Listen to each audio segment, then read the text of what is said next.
I still wake up in a cold sweat sometimes, reliving the moment that black mass stood at the foot of my bed 20 years later, in the house my parents refused to sell. It started subtly when I was little, faint whispers when alone, objects moving, but I always rationalized it as the house settling or my imagination. The encounters escalated after I turned 10. Shadows would dart across my peripheral vision, and I'd often feel an icy breath on my neck when no one was around.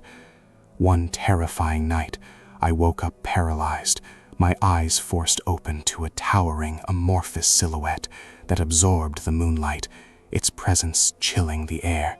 I couldn't scream or move, just watched as it slowly leaned closer, a suffocating weight pressing down until I thought my heart would burst. That silent terror lasted what felt like an eternity before it dissolved into the oppressive darkness, leaving me gasping for air, drenched in sweat. My parents never believed me, attributing it to nightmares, but the fear was undeniably real, etched deep into my soul. Even now, I avoid staying in my childhood bedroom, knowing that malevolent energy still patiently lurks there, waiting for someone to be alone again.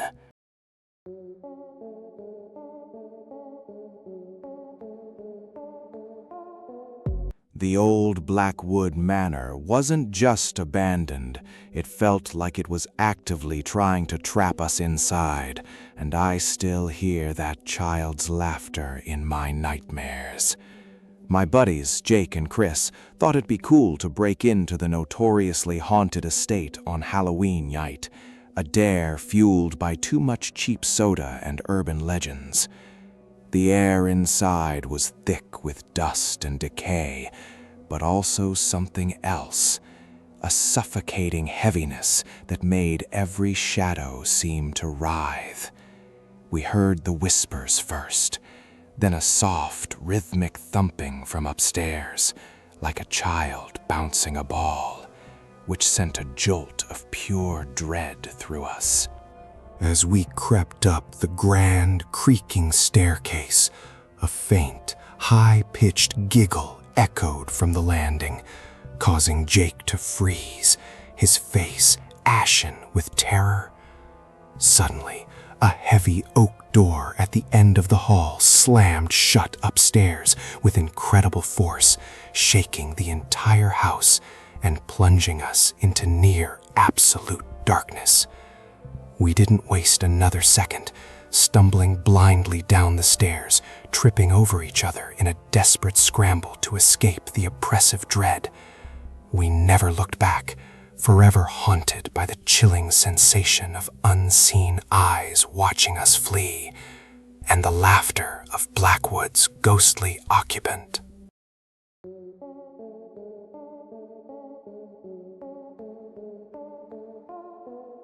That lonely stretch of Highway 73, past the old abandoned gas station, holds a memory so chilling it still makes me take the longer route home, no matter the time. It was late, maybe 2 a.m. after a long shift, and my headlights were cutting through a fog so thick I could barely see 10 feet in front of the old beat-up Civic. Then, out of nowhere, I saw him, a man in an old, dirty trench coat, standing stock still on the shoulder, seemingly unfazed by the dense mist. My heart pounded, but I kept driving, until I glanced in my rearview mirror and saw him still there, impossibly closer, staring directly at my car. Panic set in. I floored it, but with every desperate glance back, he was gaining, a silent, unmoving figure defying logic and speed. His face, illuminated briefly by my brake lights, was gaunt and devoid of emotion, his eyes like hollow pits, confirming he wasn't alive. I finally veered off onto a side road, tearing through the darkness, and when I looked back one last time, he was gone, vanished into the swirling fog.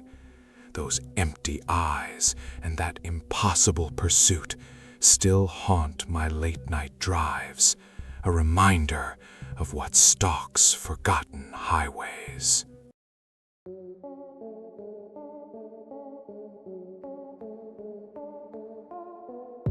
Never buy an antique without knowing its history. I learned that the hard way. Now having a porcelain doll in my attic I can't look at or get rid of. I found Annabelle, so tagged, at a dusty old estate sale, her cracked smile and vacant glass eyes strangely compelling amidst the junk. The moment I brought her home, strange things started. Cold spots, shadows, and a pervasive scent of stale lavender and decay.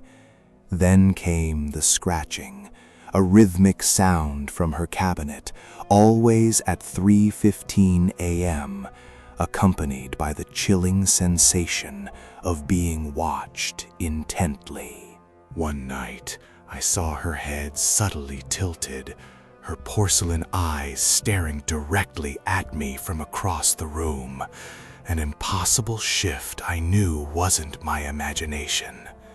My dog, Buster, would whine incessantly at her, growling at the empty space around the doll, escalating into terrified whimpers whenever she was near. The final straw was discovering faint, tiny scratch marks on the hardwood floor around her cabinet, as if something had been dragged. She's in the attic now, covered by a tarp, but I still feel her presence, a malevolent chill seeping through the floorboards, a silent power.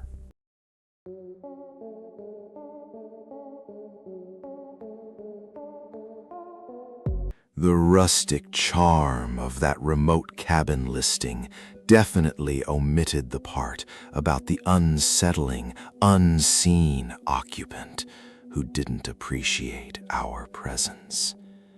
My friends, Liam and Chloe, convinced me a weekend getaway in the deep woods of Vermont would be perfect for escaping city stress, despite my apprehension.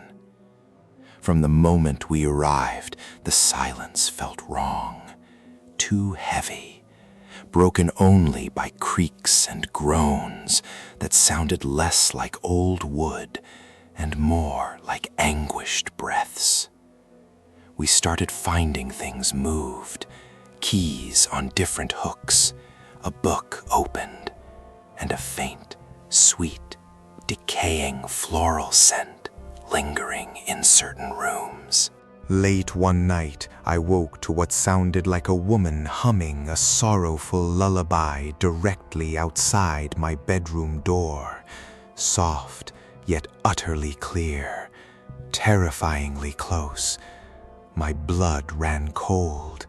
I knew Liam and Chloe were asleep, and the sound was mournful, desperate, making my skin crawl with indescribable dread. I never opened that door, just lay there, frozen, listening, until the humming slowly faded, replaced by an unnerving silence that felt even heavier. We packed up and left at dawn, silent, leaving the cabin's sorrowful spirit to its lonely, echoing melodies.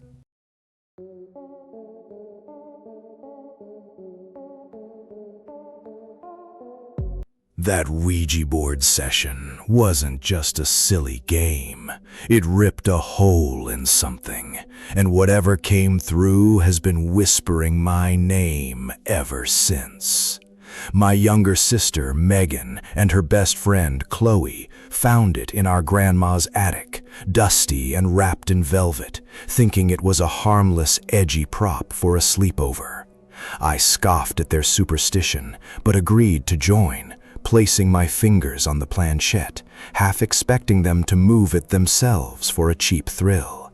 The air grew instantly cold, shadows deepened, and the planchette moved with a life of its own, spelling out, "Leave now," with undeniable force. A low, guttural growl echoed from beneath the table, shaking the floorboards. Then the lights flickered violently before plunging us into suffocating darkness. We screamed, scrambling away from the board, but a chilling, raspy voice whispered my name directly into my ear, hot and putrid, freezing me solid. The board now sits in a locked box in our basement, but the whispers didn't stop. They follow me, growing louder when I'm alone, a malevolent presence. We tried cleansing with sage, but it only made it angrier, ensuring I'll never escape the entity we foolishly invited.